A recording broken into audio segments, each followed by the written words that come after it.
গরমের দিনে বেল খাওয়াটা কিন্তু খুব উপকারী। আমরা বড়রা যদিও বেলের শরবত বা বেলপানা খেয়ে নিই, তবু বাচ্চারা কিন্তু এটা খুব একটা বেশি পছন্দ করে না। তো তার জন্য একটা আইডিয়া, তো বেলের আইসক্রিম। এবার বেল পানা বা বেলের শরবত আমরা যেই প্রসেসে বানাই সেম প্রসেসে বেলটাকে রেডি করে নিতে হবে।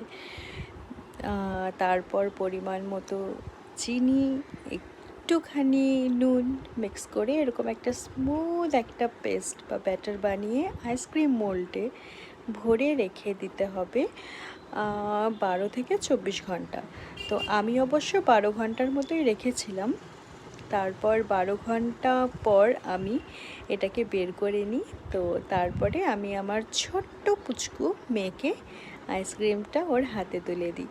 তো ও তো খুব খুশি খেয়ে, বাচ্চারাও বেলটা খেয়ে নিল আর ওরা খুশিও হলো।